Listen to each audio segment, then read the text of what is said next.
So a quick follow-up on the Pro Essentials cheap padlock I got at Dollar General.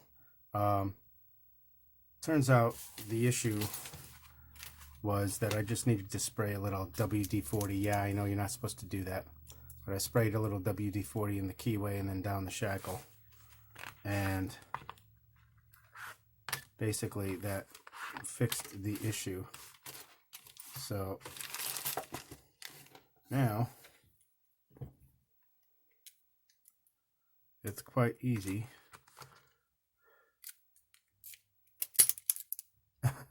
to rake it open, like basically instant. So if you ever have a padlock that's not opening, it could be that you're actually picking it open, but it's not disengaging the shackle. So it could be so old, corroded, or just really cheap like this one.